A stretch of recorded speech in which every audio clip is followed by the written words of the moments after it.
أقيموا صحوفكم واعتدلوا استووا. بسم الله الرحمن الرحيم. الله أكبر.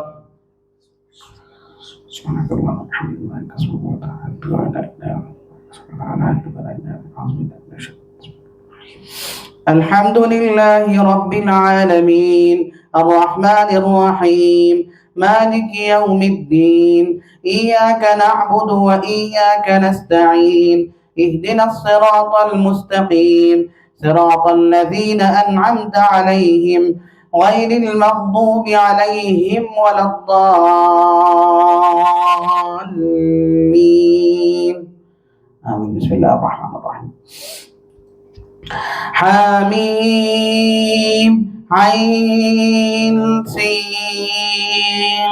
قاف كذلك يوحي إليك وإلى الذين من قبلك الله العزيز الحكيم له ما في السماوات وما في الأرض وهو العلي العظيم تكاد السماوات يتفطرن من فوقهن والملائكة يسبحون بحمد ربهم ويستغفرون لمن في الأرض ألا إن الله هو الغفور الرحيم والذين اتخذوا من دونه أولياء الله حفيظ عليهم وما أنت عليهم بوكيل وكذلك أوحينا إليك قرآنا عربيا لتنذر أم القرى ومن حولها وتنذر يوم الجمع لا ريب فيه فريق في الجنة وفريق في السعير ولو شاء الله لجعلهم أمة واحدة ولكن يدخل من يشاء في رحمته والظالمون ما لهم من ولي ولا نصير أم اتخذوا من دونه أولياء فالله هو الولي وهو يحيي الموتى وهو على كل شيء قدير وما اختلفتم فيه من شيء فحكمه إلى الله ذلكم الله ربي عليه توكلت وإليه أنيب فاطر السماوات والأرض جعل لكم من أنفسكم أزواجا ومن الأنعام أزواجا يذرأكم فيه ليس كمثله شيء وهو السميع البصير له مقاليد السماوات والأرض يبسط الرزق لمن يشاء ويقدر إنه بكل شيء عليم شرع لكم من الدين ما وصى به نوحا والذي أوحينا إليك وما وصينا به إبراهيم موسى وعيسى أن أقيموا الدين ولا تتفرقوا فيه كبر على المشركين ما تدعوهم إليه الله يجتبي إليه من يشاء ويهدي إليه من ينيب وما تفرقوا إلا من بعد ما جاءهم العلم بغيا بينهم ولولا كلمة سبقت من ربك إلى أجل مسمى لقضي بينهم وإن الذين أورثوا الكتاب من بعدهم لفي شك منه مريب فلذلك فادع واستقم كما أمرت ولا تتبع أهواءهم وقل آمنت بما أنزل الله من كتاب وأمرت لأعدل بينكم الله ربنا وربكم لنا أعمالنا ولكم أعمالكم لا حجة بيننا وبينكم الله يجمع بيننا وإليه المصير والذين يحاجون في الله من بعد ما استجيب له حجتهم داحضة عند ربهم وعليهم غضب ولهم عذاب شديد الله الذي أنزل الكتاب بالحق والميزان وما يدريك لعل الساعة قريب يستعجل بها الذين لا يؤمنون بها والذين آمنوا مشفقون منها ويعلمون أنها الحق ألا إن الذين يمارون في الساعة لفي ضلال بعيد الله لطيف بعباده يرزق من يشاء وهو القوي العزيز من كان يريد حرث الآخرة نزد له في حرثه ومن كان يريد حرث الدنيا نؤته منها وما له في الآخرة من نصيب أم لهم شركاء شرعوا لهم من الدين ما لم يأذن به الله ولولا كلمة الفصل لقضي بينهم وإن الظالمين لهم عذاب أليم ترى الظالمين مشفقين مما كسبوا وهو واقع بهم والذين آمنوا وعملوا الصالحات لهم في روضات الجنات لهم ما يشاءون عند ربهم ذلك هو الفضل الكبير ذلك الذي يبشر الله عباده الذين آمنوا وعملوا الصالحات قل لا أسألكم عليه أجرا إلا المودة في القربى ومن يقترف حسنة نزد له فيها حسنا إن الله غفور شكور أم يقولون افترى على الله كذبا فإن يشاء الله يختم على قلبك ويمحو الله الباطل ويحق الحق بكلماته إنه عليم بذات الصدور وهو الذي يقبل التوبة عن عباده ويعفو عن السيئات ويعلم ما تفعلون ويستجيب الذين آمنوا وعملوا الصالحات ويزيدهم من فضله والكافرون لهم عذاب شديد ولو بسط الله الرزق لعباده لبغوا في الأرض ولكن ينزل بقدر ما يشاء إنه بعباده خبير بصير وهو الذي ينزل الغيث من بعد ما قنطوا وينشر رحمته وهو الولي الحميد ومن آياته خلق السماوات والأرض وما بث فيهما من دابة وهو على جمعهم إذا يشاء قدير وما أصابكم من مصيبة فبما كسبت أيديكم ويعفو عن كثير وما أنتم بمعجزين في الأرض وما لكم من دون الله من ولي ولا نصير ومن آياته الجوار في البحر كالأعلام إن يشأ يسكن الريح فيظللن رواكد على ظهره إن في ذلك لآيات لكل صبار شكور أو يوبقهن بما كسبوا ويعفو عن كثير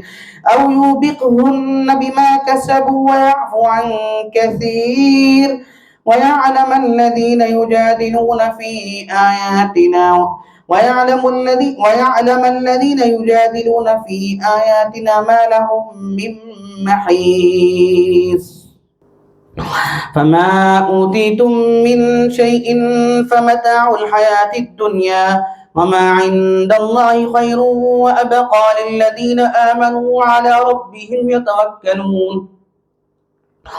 والذين يجتنبون كبائر الإثم والفواحش وإذا ما غضبوا هم يغفرون والذين استجابوا لربهم وأقاموا الصلاة وأمرهم شورى بينهم ومما رزقناهم ينفقون والذين إذا أصابهم البغي هم ينتصرون وجزاء سيئة مثلها فمن عفا وأصلح فأجره على الله إنه لا يفلح الكافرون فمن عفا وأصلح فأجره على الله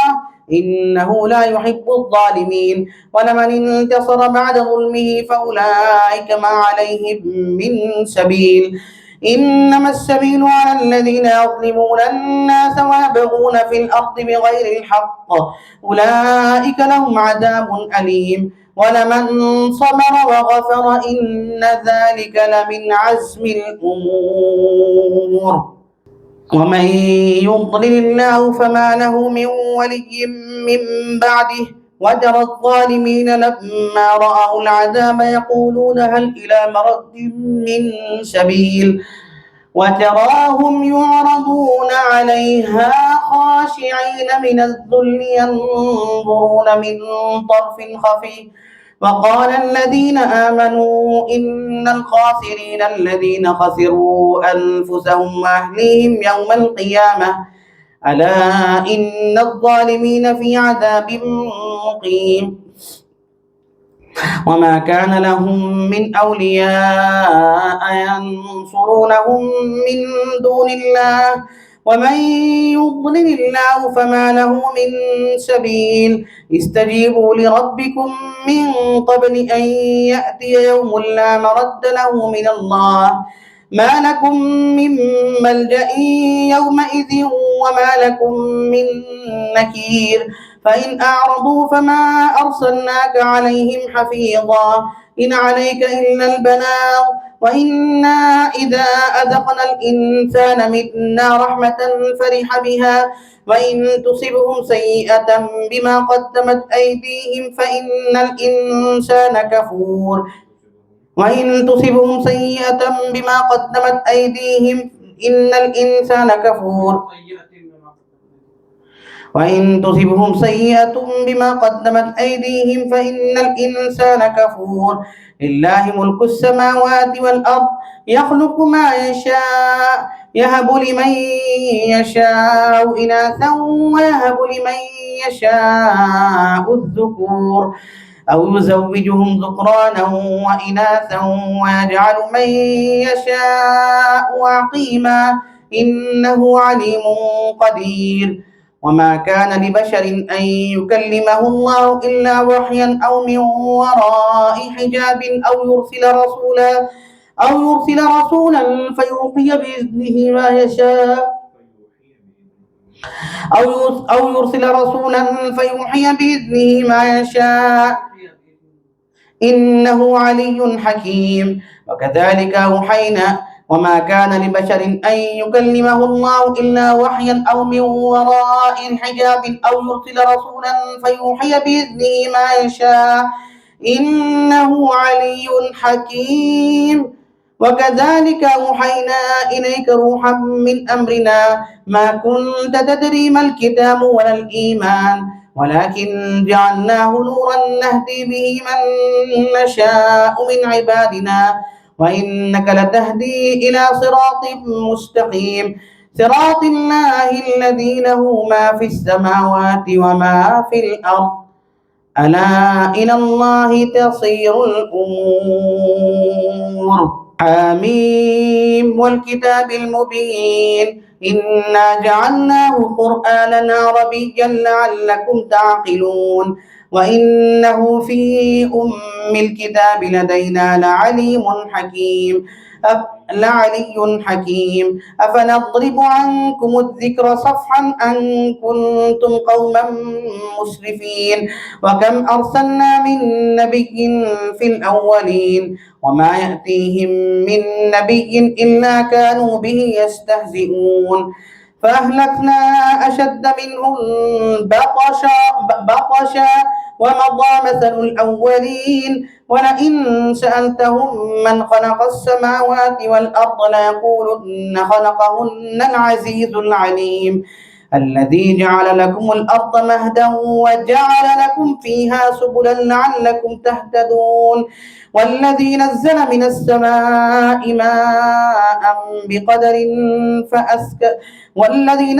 السماء ماء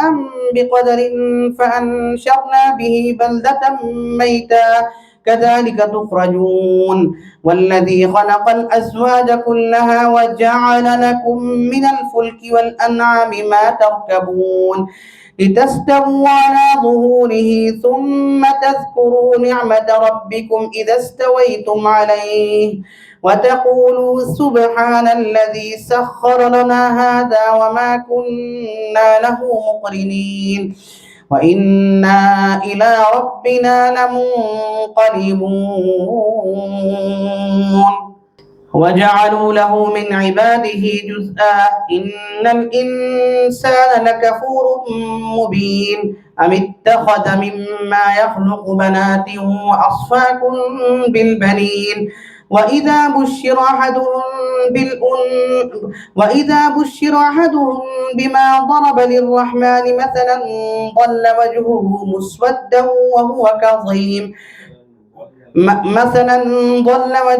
مسودا وهو كظيم أومن ينشأ في الحلية وهو في الخصام غير مبين وجعلوا الملائكة الذين هم عباد الرحمن إناثا أشهدوا خلقهم ستكتب شهادتهم ويسألون وقالوا لو شاء الرحمن ما عبدناهم ما لهم بذلك من علم إن هم إلا يخرصون أم آتيناهم كتابا من قبله فهم به مستمسكون بل قالوا إنا وجدنا آباءنا على أمة وإنا على آثارهم مهتدون وكذلك ما أرسلنا من قبلك في قرية من نذير إلا قال مترفوها إنا وجدنا آباءنا على أمة وإنا على آثارهم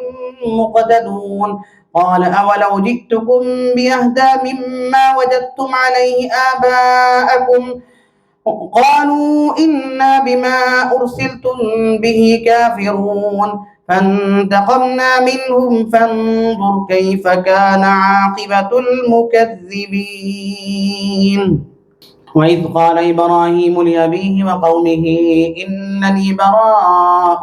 مما تعبدون إلا الذي فطرني فإنه سيهدين وجعلها كلمة باقية في عقبه لعلهم يرجعون بل متعت هؤلاء وآباءهم حتى جاءهم الحق ورسول مبين ولما جاءهم الحق قالوا هذا سحر وإنا به كافرون وقالوا لولا نزل هذا القرآن على رجل من القريتين عظيم أهم يقسمون رحمة ربك نحن قسمنا بينهم معيشتهم في الحياة الدنيا ورفعنا بعضهم فوق بعض درجات ليتخذ بعضهم بعضا سخريا ورحمة ربك خير مما يجمعون ولولا أن يكون الناس أمة واحدة لجعلنا لمن يكفر بالرحمن لبيوتهم سقفا من فضة ومعارج عليها يظهرون ولبيوتهم أبوابا وسررا عليها يتكئون وزخرفا وإن كل ذلك لما متاع الحياة الدنيا والعاقبة عند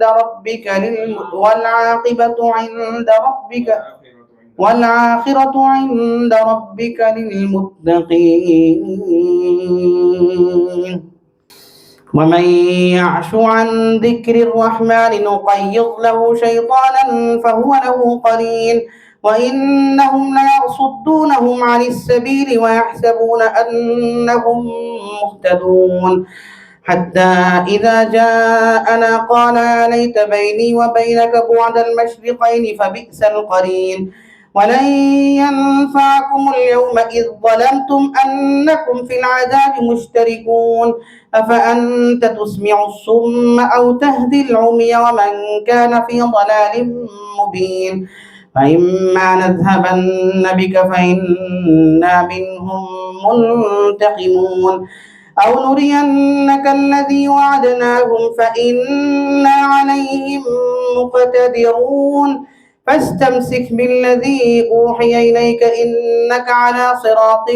مستقيم وإنه لذكر لك ولقومك وسوف تسألون واسأل من أرسلنا من قبلك من رسلنا أجعلنا من دون الرحمن آلهة يعبدون